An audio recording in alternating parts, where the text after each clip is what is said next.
देखिए आज हम क्या देखेंगे, त्रिभुज देखेंगे, ट्रायंगल।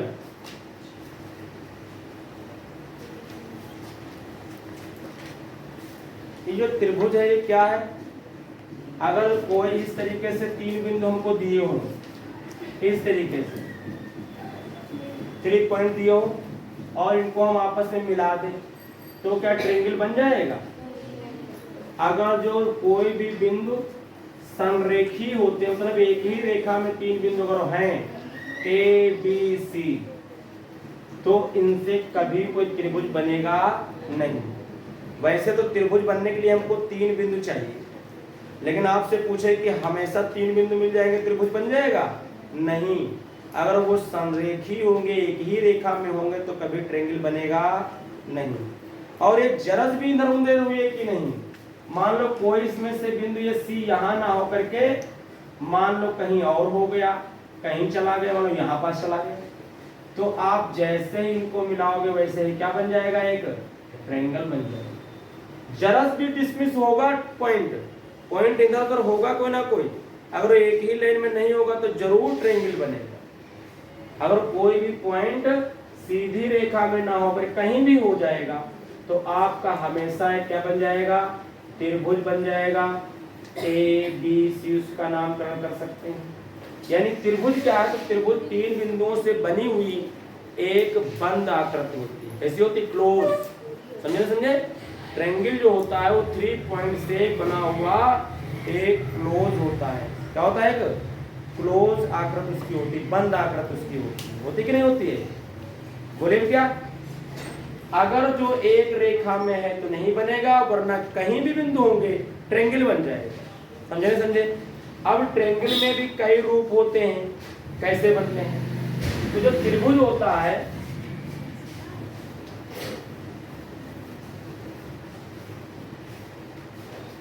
देखिए जो त्रिभुज होता है वो त्रिभुज आपके कई मेल के हो सकते हैं। जैसे मान लो नंबर 1 समबाहु त्रिभुज हो सकता है। कौन सा हो सकता है, समबाहु त्रिभुज आपका हो सकता है। आपका कौन सा हो सकता है, आपका समद्विबाहु त्रिभुज हो सकता है, समद्विबाहु त्रिभुज हो सकता है।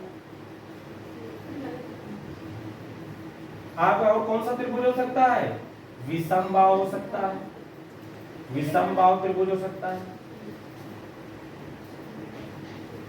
समद्विबाहु देखिए, समद्विबाहु ठीक है।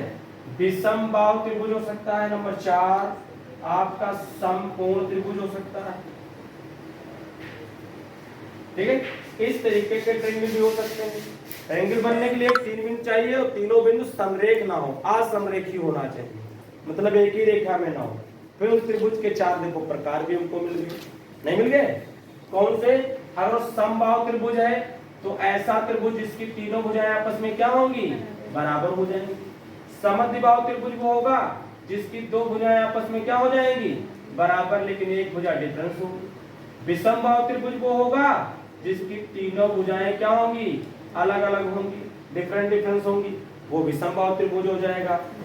समबाहु त्रिभुज वो हो जाएगा, समकोण त्रिभुज वो हो जाएगा जिसका एक कोण कितना हो जाएगा, 90 डिग्री का हो जाएगा, वो समकोण त्रिभुज हो जाएगा।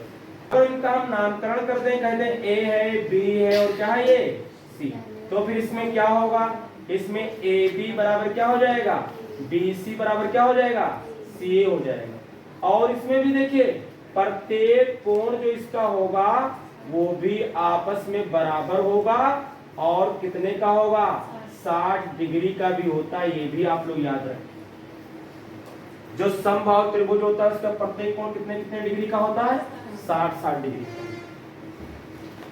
ये भी ए बी सी बोल देते हैं। अगर इसकी बात करते हैं तो इसमें ए बी बराबर होगा, और इसमें चलो एक बात और लिख देते हैं, देखिए इसमें वो लिख सकते हैं कि कोण ए प्लस कोण बी प्लस कोण सी कितना हो जाएगा, 180 डिग्री भी होगा कि नहीं होगा। एक तो इसमें ये बात आती है, एक तो इसमें ये बात आती है, और एक बात ये आती है कि तीनों कोणों का एफएल कितना होगा, 180 भी होगा। अगर हम बात करें इसकी तो इसमें ए बी जो है, ए बी वो बराबर हो जाएगा किसके, ए सी के, लेकिन ये बराबर नहीं है किसके, बी सी के। नीचे वाली भुजा के दोनों भुजाएं बराबर नहीं है। और इसमें क्या होगा, और कोण ए प्लस कोण बी प्लस कोण सी का योग कितना होगा 180। इसमें भी होगा। इसमें क्या होगा, इसमें आपका होगा जो ए बी है, ए बी ये तीनों भुजा, इसमें 3 लाइनें होंगी। ये जो ए बी होगा ये बराबर नहीं हो सकता किसके, ए बी जो है वो बराबर नहीं होगा बी सी के, और बी सी नहीं बराबर होगा किसके, सी के। ये आपस में बराबर नहीं। लेकिन कोण ए प्लस कोण बी प्लस कोण सी का योग कितना होगा 180 ही होगा। योग सब में हम देख रहे हैं कितना आ रहा है 180 ही आ रहा है। अगर इसकी बात करें ए बी सी, तो इसमें क्या होता है, समकोण त्रिभुज वही कोण होता है जिसका एक कोण तो 90 डिग्री का हो और बाकी क्या होना चाहिए, कर्ण का स्क्वायर बराबर आधार का स्क्वायर लंब का स्क्वायर का योग क्या होना चाहिए, बराबर भी होना चाहिए। यानी ए सी स्क्वायर बराबर क्या हो जाएगा, ए बी स्क्वायर यानी लंब का स्क्वायर प्लस बी सी यानी आधार का स्क्वायर बी सी का स्क्वायर हो जाएगा। और इसके लिए भी क्या होगा, कोण ए प्लस कोण बी प्लस कोण सी का मान कितना आ जाएगा 180। सब में क्या चीज का मान है, सबका योग 180। ठीक है, यानी त्रिभुज किसी भी प्रकार का हो, चाहे विषमबाहु हो, चाहे समबाहु हो, चाहे समद्विबाहु हो, चाहे समकोण त्रिभुज हो, चाहे जैसा हो, लेकिन उनका योग हमेशा क्या आएगा 180। एक तो आपके त्रिभुज और कौन कौन किस तरीके से हो सकते हैं, देखिए समरूप होते हैं त्रिभुज। क्या होते हैं, कुछ समरूप। और क्या होते हैं, सर्वांगसम, सिमिलर, कॉन्ग्रुएंट। सर्वांग समता 9th में क्या कर चुके हैं, पढ़ चुके हैं। सर्वांग समता क्या होती है, अगर तीनों कोई दो त्रिभुज इस तरीके से दिए हुए हैं, कोई ये दो त्रिभुज दिए हुए हैं आपको, और इन दोनों त्रिभुजों की साइड आपस में क्या है, ये इसके आपस में क्या है, तीनों बराबर मिल जाए, तो हम कहते हैं कि त्रिभुज जो है वो क्या है, ये दोनों त्रिभुज कैसे हो जाते हैं, बोलते हैं इनको कॉन्ग्रुएंट हो जाते हैं, सर्वांगसम हो जाते हैं। सर्वांगसम का मतलब उनके सारे अंग आपस में क्या है, बराबर हैं, साइड्स भी और उनके कोण भी, एंगल्स भी सब बराबर है, तो उसे सर्वांगसम का साइन ये होता है। और इस तरीके साइड कसौटी बोली जाती है, समझ रहे। एक नंबर। दूसरा नंबर ये होता है कि अगर दोनों त्रिभुज में दोनों की दो साइड बराबर आ जाए और एक बीच का उनके क्या बराबर आ जाए, एंगल, तो भी हम कहते हैं वो त्रिभुज कैसे हैं, कॉन्ग्रुएंट है, सर्वांगसम है। जैसे मान लीजिए कोई ट्रायंगल दिया था, ये कोई ट्रायंगल दिया है, इसकी ये साइड इस साइड के बराबर, इसकी ये साइड इस साइड के बराबर, और इसका ये एंगल आपस में क्या हो गया, बराबर, तो हम कहते हैं कि ये त्रिभुज कैसे हो गए, कॉन्ग्रुएंट हो गए, सर्वांगसम हो गए, इनके सारे अंग बराबर आ गए, क्योंकि इनकी अगर दो भुजाएं भी आपस में बराबर आ जाएंगी और उनके बीच का कोण भी बराबर आ जाएगा, तब भी वो त्रिभुज क्या हो जाते हैं, सर्वांगसम। अगर इसकी साइड को नापेंगे तो इक्वल बाद में आएंगे, तीनों साइड अगर बराबर तब भी सर्वांगसम। सर्वांगसम प्रूफ करने के लिए सारी चीजों को दिखाने की नहीं जरूरत होती है, हमको दो भुजाएं एक एंगल दिखा दे, हो गया, तीनों भुजाएं आ गई बराबर तो हो ही जाएगा। और क्या होता है, देखिए अगर जो दो एंगल बराबर आ जाए और एक साइड, तब भी वो त्रिभुज कैसे कहलाते हैं, सर्वांगसम कहलाते हैं। अगर क्या हो जाए कि ट्रायंगल दिया और इसका ये कोण और देखिए इसका ये कोण आपस में क्या आ जाए, ये कोण दोनों आपस में क्या आ जाए, बराबर, और इसकी ये साइड इस साइड के बराबर आ जाए, तब भी त्रिभुज कैसे कहलाते हैं, कॉन्ग्रुएंट कहलाते हैं, सर्वांगसम कहलाते हैं। एक और आती है RHS बोली जाती है, RHS, समकोण त्रिभुज वाली, राइट ट्रायंगल वाली, ठीक है। उसमें क्या होता है, अगर कोई त्रिभुज जो है, दो कोई त्रिभुज ऐसे हैं जिनका क्या है, जिनका कर्ण दोनों का आपस में क्या है, बराबर है, न समकोण तो त्रिभुज है ही, वो राइट ट्रायंगल तो है ही, लेकिन उनका एच क्या होना चाहिए, दोनों का एच क्या होना चाहिए, हाइपोटेन्यूज क्या होना चाहिए, उनका कर्ण क्या होना चाहिए, आपस में बराबर आ जाए। और कोई एक साइड, चाहे ये साइड या ये साइड, एक कोई साइड बराबर आ जाए, तो हम कहते हैं वो भी त्रिभुज कैसे हो गए हैं, कॉन्ग्रुएंट हो गए, सर्वांगसम हो गए। समझ रहे हैं? ये 4 कसौटियां होती हैं त्रिभुजों को सर्वांगसम प्रूफ करने की। समरूप में देखेंगे क्या? समरूप में क्या होता है कि चीजें छोटी बड़ी तो हो सकती हैं, लंबी या बौनी तो हो सकती हैं, लेकिन उनकी शकल एक जैसी दिखनी चाहिए। समझ रहे? जितने भी वृत्त होते हैं वो सब क्या होते हैं? समरूप होते हैं। कैसे होते हैं? उनका एक रूप होता है, उनकी शक्लें एक जैसी होती हैं। बड़े छोटे हो सकते हैं? नहीं हो सकते। समरूप का मतलब है सिमिलर, दिखाई देना चाहिए आपको क्या? एक जैसे, छोटे बड़े से कुछ लेना देना नहीं है। आपके जितने भी वर्ग होते हैं, वर्ग छोटे हो या बड़े हो, वो सब क्या होते हैं? वो सब सिमिलर होते हैं। वो सब क्या होते हैं? समरूप होते हैं। क्या होते हैं? वो सब समरूप होते हैं। अगर ये वर्ग है तो सब जितने भी आयत होते हैं, जितने भी क्या होते हैं? आयत, वो छोटे बड़े हो सकते हैं, वो सब भी क्या होते हैं? सिमिलर होते हैं। सारे आयत क्या होते हैं? सिमिलर होते हैं। सारे वर्ग भी क्या होते हैं? आपस में सिमिलर होते हैं।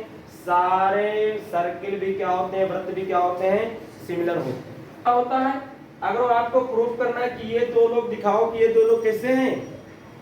समरूप हैं, तो एक तो इनके संगत कोण आपस में क्या होना चाहिए? बराबर। अगर संगत कोण बराबर आ जाए सबके चारों, अगर ट्रायंगल है तो उसके तीनों, इसी तरीके से अगर त्रिभुज दे दे, समरूप त्रिभुज की बात करें, किसकी बात करें हम? समरूप त्रिभुज जो होते हैं वो क्या होते हैं? वो भी आपस में क्या होते हैं? सिमिलर ही होते हैं कि उसका प्रत्येक कोण कितने कितने डिग्री का होता है? 60। किसी में भी लेंगे 60 ही 60 आएंगे, इसमें भी लिख सकते हैं 60, सब में 60 ही 60 आएंगे। जितने भी समरूप त्रिभुज होते हैं वो सब क्या होते हैं? सिमिलर होते हैं। जितने भी वृत्त होते हैं सब क्या होते हैं? सिमिलर होते हैं। जितने भी वर्ग होते हैं वो क्या होते हैं? सिमिलर होते हैं। जितने भी आयत होते हैं वो क्या होते हैं? क्योंकि इनमें भी सब कोण बराबर आपस में होते हैं। इसके कोण संगत, इसके कोण, सबके 90-90 हो जाएंगे, तो कैसे हो जाएंगे? समरूप हो जाएंगे। बात समझ में आई?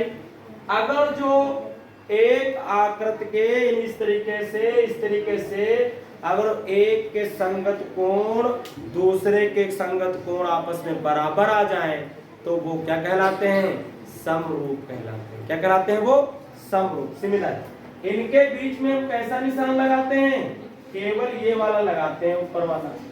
ये केवल कीड़ा बना देते हैं। क्या बना देते हैं? ये केवल कीड़ा। ये जो कीड़ा होता है यही समरूप दिखाता है।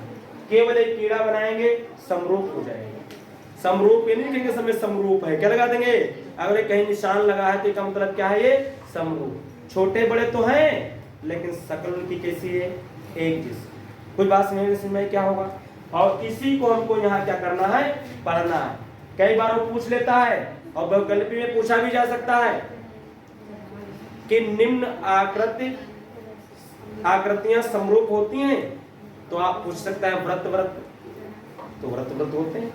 या आपसे लिखने के एक नंबर आ जाए कि कुछ आकृतियों के नाम लिखिए जो समरूप होती हैं, तो हम लिख सकते हैं सारे वर्ग समरूप होते हैं, सारे वर्ग समरूप होते हैं, सभी समरूप त्रिभुज सभी समरूप त्रिभुज समरूप होते हैं, सभी वर्ग समरूप होते हैं, सभी आयत समरूप होते हैं। और अगर जो वो कहता है कि कुछ ऐसे एग्जाम्पल्स बताइए, कुछ ऐसे आकृतियों के नाम बताइए जो समरूप नहीं है, तो आप खूब उल्टी सीधी चीज ले सकते हो। जैसे एक वृत्त ले लें और एक आयत ले लें, कभी एक जैसे दिखेंगे? वृत्त और आयत तो कभी दिख ही नहीं सकते। एक त्रिभुज ले लें, एक आप ले लीजिए क्या? एक आयत ले लीजिए, वर्ग ले लीजिए, कभी समरूप होंगे, कभी नहीं हो सकते। तो इनको हम ऐसे दिखाएंगे बयान में, ठीक है? देखिए इसके बाद हम देखते हैं इसका उदाहरण नंबर 1। उदाहरण नंबर कौन सा देखेंगे? 1 देखेंगे। क्या सभी वर्ग, क्या जितने भी वर्ग होते हैं वो सब क्या सर्वांगसम हो जाएंगे? सर्वांगसम नहीं हो सकते, समरूप हो सकते हैं। क्या हो सकते हैं? समरूप तो होते हैं लेकिन ये सर्वांगसम नहीं होते हैं। तो क्वेश्चन के अनुसार जो इसके ऑप्शन दिए तो होगा इसमें से कोई नहीं। अगर कहेगा समरूप होंगे तो समरूप तो बात सही थी, लेकिन सर्वांगसम नहीं होते। सर्वांशम में इनके सारे अंग बराबर होने चाहिए। क्या इसका ये अंग आपस में बराबर है? बिल्कुल नहीं है। छोटे से बच्चे से कह दो इसका ये अंग बराबर है, कहेगा नहीं, कहेगा ये बौना है और ये लंबा है। ये हो गई एक्सरसाइज। हम देखेंगे कौन सी 6A देख सकते हैं। एक लिख सकते हैं सभी, क्या लिख सकते हैं? सभी व्रत। जो सभी व्रत होते हैं वो क्या होते हैं? समरूप होते हैं। नंबर 2 क्या लिखते हैं हम? वर्ग लिख देते हैं। सभी वर्ग। आप लिख सकते हैं सभी आयत।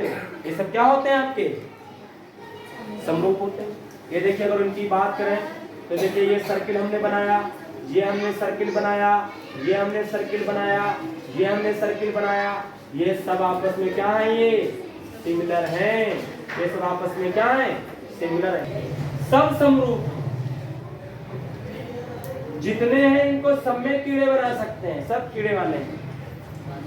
और अगर वर्ग की बात करें तो आपका ये देखिए एक वर्ग है, आपका देखिए ये एक वर्ग हो जाएगा, आपका देखिए ये एक वर्ग हो जाएगा, आपका देखिए ये भी एक वर्ग हो जाएगा, और ये सब क्या हो जाएंगे? अगर ये वर्ग हैं तो ये सब सिमिलर हैं, ये सब सिमिलर हैं, सबकी शक्लें एक जैसी हैं, बस ये छोटे बड़े हैं।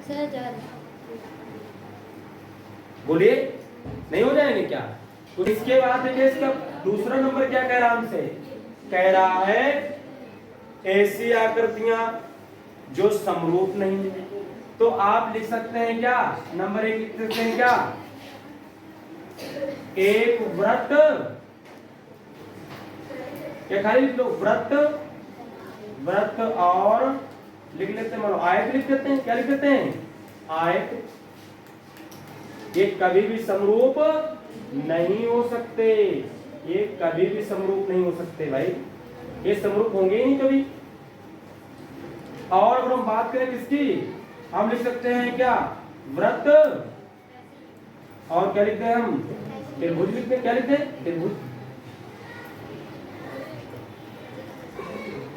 वृत्त लिख दिया और क्या लिख दिया हमने?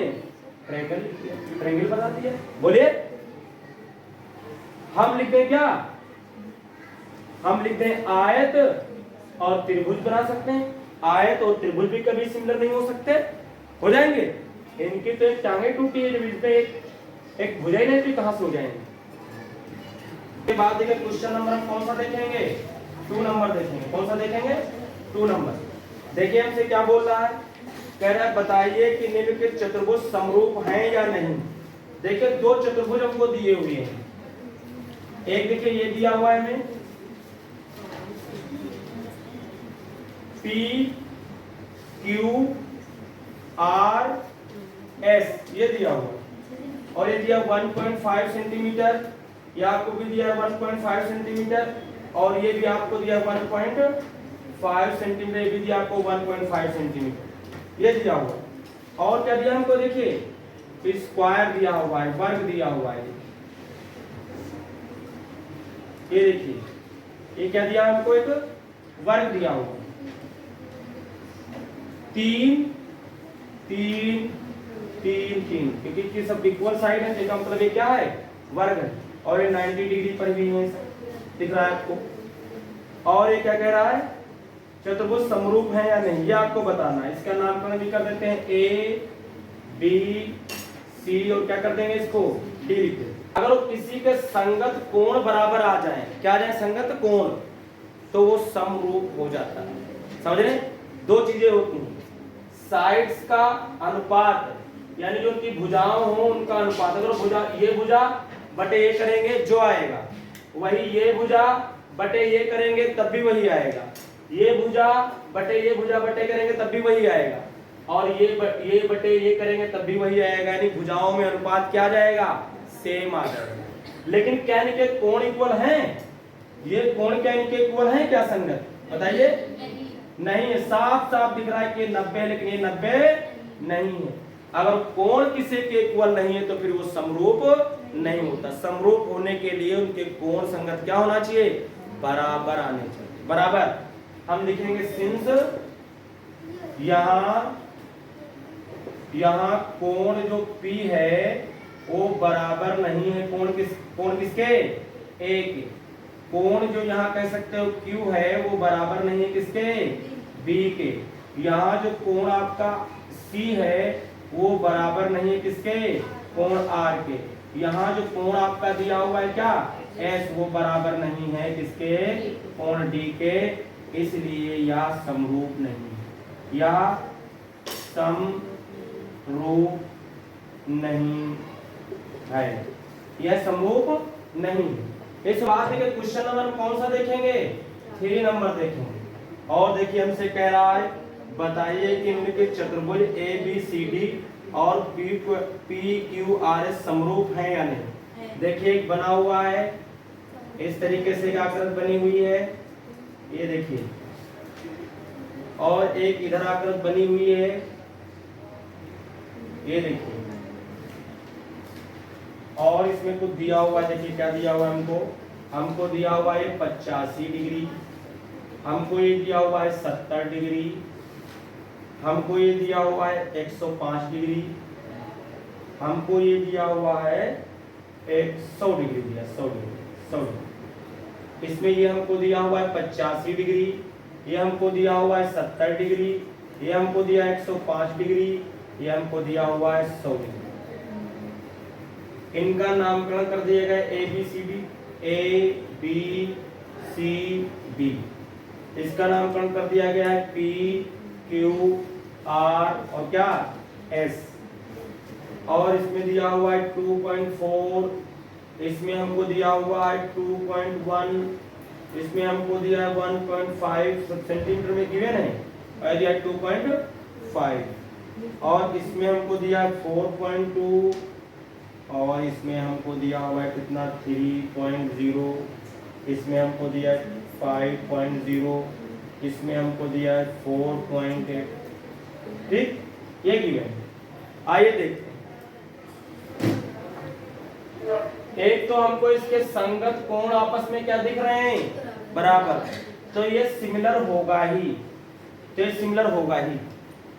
लेकिन आप चेक भी कर सकते हैं, रेशियो भी देखिए 2.1 बटे अगर हम 42 करते हैं, एक 4.2 करते हैं तो कटेगा, तो एक या पॉइंट से पॉइंट हट जाए, 21 गुना क्या आ जाएगा, 42 आ जाएगा। अगर इस साइड को बटे करते हो, पॉइंट से पॉइंट हटाते हो, तो 15 1 15, 15 गुना कितना आ जाएगा, 30 आ जाएगा। अगर इसकी बात करेंगे तो पॉइंट हटाएंगे 50 हो जाएगा, 25 काटेंगे तो 25 गुना 50 हो जाएगा, ये 24 गुना क्या हो जाएगा, 48, 1/2। रेशियो भी बराबर है और कोण भी संगत बराबर है। इसका मतलब ये दोनों कैसे हैं, सिमिलर हैं, समरूप हैं। लिख लेना, दोनों आकृतियां कैसी हैं, समरूप।